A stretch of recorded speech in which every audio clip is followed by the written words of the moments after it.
Assalamualaikum warahmatullahi wabarakatuh. Bismillahilladzi wa kafa wa salatu wassalamu ala sayyidina Muhammadinil Mustafa wa ala alihi wa ashabihi ahli sidqi wal wafa amma ba'du. Sahabat Al-Kalam yang dirahmati Allah subhanahu wa ta'ala dimanapun Anda berada, izinkan saya Asimun Mas'ud kali ini membahas lanjutan daripada masalah paham Syekh Muhammad bin Abdul Wahhab. Bagaimanakah, apakah memang ajarannya ini benar memurnikan tauhid, ataukah menurut para ulama pengikut 4 imam mazhab adalah ajaran yang sesat, atau ada indikasi kesesatan dalam ajaran Syekh Muhammad bin Abdul Wahhab ini. Baiklah, Al-Fakir akan sampaikan pendapat dari beberapa ulama dari kalangan mazhab Hanafi, Maliki, Syafi'i, dan Hambali. Namun sebelum Al-Fakir lanjutkan, mohon untuk mensubscribe YouTube Al-Kalam demi untuk ibadah dalam dakwah kita semua. Mudah-mudahan diridhai oleh Allah Subhanahu wa taala. Sahabat Al-Kalam yang dirahmati oleh Allah Subhanahu wa taala, kemarin bahasan yang lalu terkait dengan siapakah Muhammad bin Abdul Wahhab dan apa ajarannya, bahwa Al-Fakir sudah menyampaikan bahwa ajaran Muhammad bin Abdul Wahhab menurut salah seorang ulama dari mazhab Hanafi, yaitu Ibnu Abidin, ya, yang populer tapi namanya adalah Imam Muhammad Amin Afandi, yang kita kenal dengan Ibnu Abidin. Dalam salah satu karyanya, yaitu Khasyiyah Raddul Mukhtar ala Duril Mukhtar, juz 4 halaman 262, kemarin beliau menegaskan bahwa pengikut yang dimaksud dengan pengikut Muhammad bin Abdul Wahhab adalah Khawarij pada zaman kami. Pada saat itu sudah dikenal bahwa Khawarij itu salah satunya adalah pengikut ajaran Muhammad bin Abdul Wahhab yang sudah menguasai Haramain, 2 kota suci, yaitu Al-Makkatul Mukarramah dan Al-Madinatul Munawwarah. Kemudian mereka sebenarnya adalah pengikut mazhab Hanabilah, mazhab Hambali pengikut mazhabnya Imam Ahmad bin Hambal. Sayangnya mereka ini mengklaim bahwa mereka lah Muslim yang sesungguhnya, sementara yang tidak mengikuti keyakinan mereka adalah termasuk orang-orang yang musyrik. Nah, kemudian yang kedua, bagaimana pandangan tadi saya katakan bahwa Imam Ibnu Abidin ini mengatakan pengikut paham Muhammad bin Abdul Wahhab adalah Khawarij pada zaman ini, zaman kita ini. Kemudian kalau dari kalangan ulama mazhab Maliki gimana?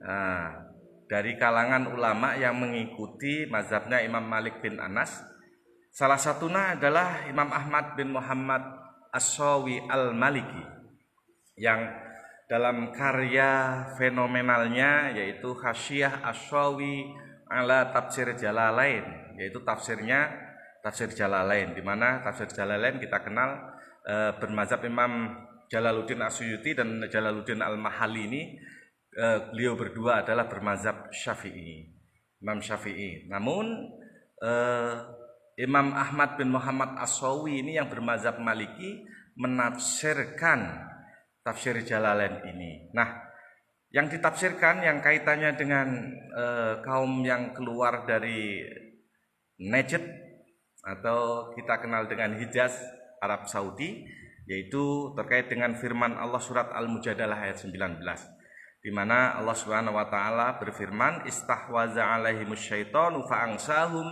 zikrallah ulaika hizbus syaitan ala inna hizbas syaitani humul khasirun. Setan telah menguasai mereka lalu menjadikan mereka lupa mengingat kepada Allah Subhanahu wa taala. Ulaika hizbas syaitan. Ya, ketahuilah bahwa ala inna hizbas syaitani humul khasirun. Ketahuilah bahwa sesungguhnya golongan syaitan itulah golongan yang merugi. Nauzubillah, summa nauzubillah. Kemudian Imam Ahmad bin Muhammad Ash-Shawi Al-Maliki yang bermazhab Malik bin Anas atau mazhab Maliki, beliau hazil ayat, beliau menjelaskan panjang lebar. Ayat ini diantaranya dikatakan bahwa turunnya berkaitan dengan Abu Jahal. Ayat ini dikatakan sebagian ulama turunnya terkait dengan orang Yahudi dan Nasrani. Dan beliau juga mengatakan ayat ini dikatakan bahwa hazil ayat nazalat fil khawariji alladzina yakhrifuna ta'wil al-kitab was sunnah. Nah, ini adalah turun terhadap orang-orang khawarij. Tadi dari mazhab Hanafi Ibnu Abidin, Imam Muhammad ya. Imam Muhammad tadi mengatakan bahwa Muhammad Amin Afandi mengatakan pengikut Syekh Muhammad bin Abdul Wahab adalah khawarij. Nah, mazhab Maliki pun sama. Ayat tersebut adalah dikatakan turun berkenaan dengan khawarij alladzina yuharrifuna ta'wil al-kitab. Mereka yang mendistorsi, merubah penafsiran Al-Qur'an dan sunnah Rasulullah sallallahu alaihi wasallam. Wastahilluna bidzalika dima'ul muslimin, dan mereka ini menghalalkan darah, mengalirkan darahnya umat Islam, ya. Dia membunuh itu dibolehkan menurut paham khawarij ini. Wa amwalahum, dengan menghalalkan juga mengambil harta mereka. Kama huwa musyahadul an, sebagaimana kita ketahui sekarang ini fi nadhairihim wa hum firqatum bi ardil hijaz. Ya, itu adalah sebagaimana yang dewasa ini kita kenal, golongan yang keluar dari negeri Hijaz.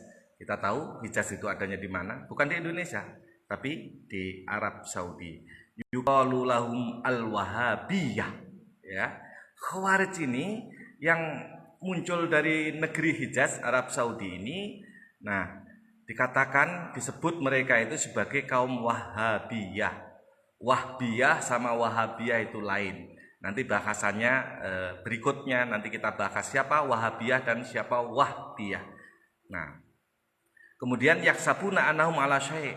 Mereka mengklaim, meyakini bahwa dialah yang ada sesuatu kebenaran dalam ajarannya, dalam keyakinannya. Ya, padahal ala ketahuilah innahumul kadzibun. Ketahuilah mereka itu adalah orang-orang yang dusta.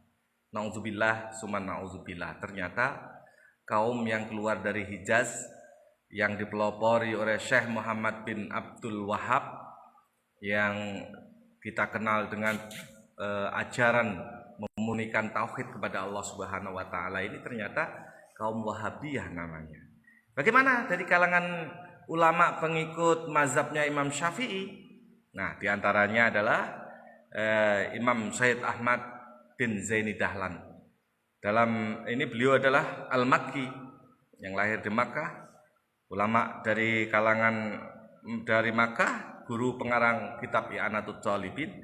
Nah, beliau menjelaskan wakana beliau menjelaskan dalam kitabnya Fitnatul Wahabiyah, fitnahnya ajaran Wahabi atau paham Wahabi ini, halaman 54. Beliau mengatakan wa kana Sayyidu Abdurrahman Al-Ahdal Mufti Zabid yaqul. Mereka mengutip perkataan dari Mufti Zabid yang bernama Sayyid Abdurrahman Al-Ahdal. La yahtaju ta'lifu fir raddi ala Ibni Abdul Wahhab. Tidak perlu membuat satu kitab sebagai penolak dari ajaran Muhammad bin Abdul Wahhab. Nah, bal yakfi fir raddi alaihi qaulu sallallahu alaihi wasallam. Cukuplah sabda baginda Rasul sallallahu alaihi wasallam sebagai penentang atau penolak dari ajaran Muhammad bin Abdul Wahhab ini. Apa kata baginda Rasul? Di sini dijelaskan dalam penjelasan Sayyid Ahmad bin Zaini Dahlan, simahumut tahlik. Nah, ciri-ciri mereka di samping kemarin menurut riwayat Imam Ahmad sudah jelas sekali, Al-Fakir sudah sampaikan. Nah, ini Imam Ahmad bin Zaini Dahlan menjelaskan simahumut tahlik. Ciri-ciri mereka salah satunya adalah selalu mengunduli kepala mereka. Rambutnya dicukur gundul, jenggotnya dipanjangin, jidatnya dihitamin. Nah, ini terus banyak sekali ciri-ciri yang dijelaskan oleh para ulama salaf. Nah, kemudian bagaimana Ini pendapat dari kalangan ulama mazhab Hambali. Ini diantaranya adalah Muhammad bin Abdullah bin Humaid An-Najdi berkata dalam kitabnya, ya, sama-sama dari satu daerah, dari Hijaz, Najd. Di sini bahwa Imam Muhammad bin Abdullah bin Humaid An-Najdi berkata dalam kitabnya apa? As-Suhbul Wabilah ala Daraihil Hanabilah. Nah, beliau menjelaskan dalam kitabnya halaman 275. Beliau mengatakan begini. Beliau ketika menjelaskan biografi bapaknya Muhammad bin Abdul Wahab yang bernama Abdul Wahab bin Sulaiman, memulai dengan kata-kata Abdul Wahhab ibnu Sulaiman. Abdul Wahab bin Sulaiman, bapaknya Muhammad bin Sulaiman At-Tamimi dari daerah Tamim, An-Najdi dari Najd atau kita kenal dengan Hijaz. Wa huwa walidu sahibud dakwah. Dia adalah orang tua, bapak dari pemilik dakwah Wahabiyah, dakwah tauhid, yaitu Muhammad bin Abdul Wahab. Allati intasyara syararuha fil afaq. Yang mana keburukan dakwahnya Muhammad bin Abdul Wahab ini sudah ke seluruh penjuru. Lakin bainahuma tabayun. Tapi antara keduanya, antara bapak dan anak ini ada perbedaan yang sangat mendasar. Yang pertama, anna Muhammadan lam yatazahara bid-da'wati ila ba'da mauti walidihi. Nah, ternyata Muhammad bin Abdul Wahab ketika bapaknya masih hidup ini nggak berani terang-terangan mendakwahkan dakwah tauhidnya yang diklaim sebagai dakwah tauhid, pemurni tauhid. Nah, apa yang dikatakan oleh Imam Muhammad bin Abdullah bin Humaid An-Najdi ini, bahwa bapak dan anak ini memiliki perbedaan yang sangat signifikan. Di antaranya adalah Muhammad bin Abdul Wahab nggak berani terang-terangan semasa bapaknya hidup ini. Beliau dapatkan dari wa akhbaroni ba'du malakituhu. Telah banyak memberikan kabar kepadaku sebagian orang yang pernah bertemu dengan Abdul Wahab, orang yang mengenal bapaknya Muhammad bin Abdul Wahab, amba'di ahlil ilm, yaitu dari sebagian orang-orang yang ahli ilmu, amman asyara Syekh Abdul Wahab, yaitu orang-orang yang hidup semasa dengan bapaknya Muhammad. Karena Muhammad bin Abdul Wahab, nama anaknya nama Muhammad, bapaknya Abdul Wahab. Maka orang-orang yang mengenal Abdul Wahab, bapaknya Muhammad, ini adalah likaunihi lam yardo ayastalila bil fikhi. Ternyata Abdul Wahab ini, bapak Muhammad, pendiri paham Wahabi ini, Salafi Wahabi ini, tidak ridho apabila anaknya tidak sungguh-sungguh dalam mempelajari ilmu fikih, ka'aslafihi, seperti pendahulu-pendahulunya, bapaknya, kakeknya, wahla jihatihi, dan orang-orang yang di daerahnya. Orang-orang dari daerah Najd ini banyak yang ahli fikih sebenarnya. Akan tetapi Muhammad ini memiliki kesukaan yang lain. Nah, di sini maka bapaknya Abdul Wahab ini memiliki firasat yang kurang baik. Wa yatafarrasu fihi annahu yahdusu minhu amr.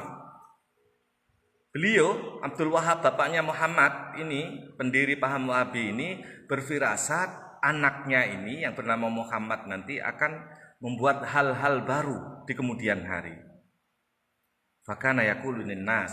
Abdul Wahab ini berkata kepada orang-orang, memberikan warning, memberikan peringatan. Ya ma tarawna min Muhammadin min syarri faqadarallah ansara ma syara.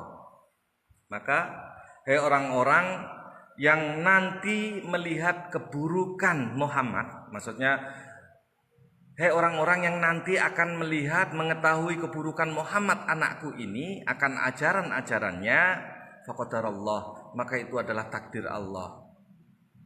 Ansara, maka itu takdir Allah yang akan terjadi. Fa'asara, maka terjadilah itu. Dan apa yang kita ketahui saat ini, semua itu sudah terjadi.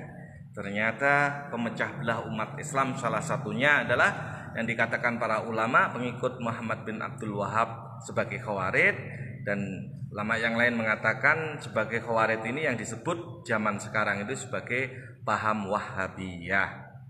Nah, kemudian dalam kelanjutannya tidak hanya bapaknya saja yang mengcounter atau membantah ya, membantah dakwahnya, menentang dakwahnya, kakaknya juga sama. Ini wa kadzalika ibnuhu Sulaiman. Demikian pula anaknya yang lain yang bernama Sulaiman, karena kakaknya Muhammad, anaknya Syekh Abdul Wahab ini namanya Sulaiman bin Abdul Wahab juga. Maka Sulaiman bin Abdul Wahab ini akhu Muhammadin, saudara laki-lakinya Muhammad bin Abdul Wahab, karena munafian, mereka yang menentang lahu fi dakwatihi, dalam dakwahnya, waradda alaihi, dan yang membantahnya, menolak dakwahnya adiknya sendiri ini ditentang mati-matian.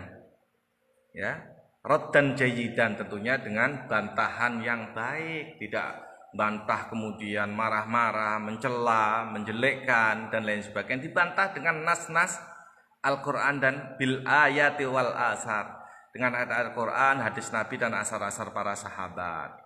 Wasamma Syekh Sulaiman radduhu alaih, dan dinamakan kitab bantahan yang sangat baik, yang bagus, yang relevan, enak dibaca, tidak langsung membantah dengan kekasaran, apalagi sikap dan ucapan, tidak, dengan hal-hal yang baik, didasari dengan ayat Al-Quran, sunnah Nabi dan asar-asar sahabat. Kitabnya dinamakan Faslul Khitabi Firraddi ala Muhammad bin Abdul Wahab, yaitu fasal tentang percakapan penolakan, ibaratnya dialog untuk membantah paham yang diajarkan oleh adiknya, yaitu Muhammad bin Abdul Wahab. Wasalamahullahu min syarhi wa makrihi. Maka Allah menyelamatkan Sulaiman, kakaknya Muhammad bin Abdul Wahab, dari keburukannya dan makar adiknya ini. Kenapa kok adiknya disebut buruk dan makar, dan Allah telah menyelamatkan Sulaiman bin Abdul Wahab ini? Karena tilka saulatil hailati allati arghabital abaida. Karena biasanya Muhammad bin Abdul Wahab, adiknya ini, sering membuat melakukan perbuatan yang kasar, yang keras terhadap orang-orang yang jauh, yang gak ada hubungan dengan keluarga itu. Ketika ada yang membantah dengan iktikadnya, paham yang diajarkannya, ini melakukan makar yang luar biasa. Tetapi karena berhubung Sulaiman adalah kakak kandungnya, ya tidak diperlakukan seperti itu, diselamatkan oleh Allah Subhanahu wa taala.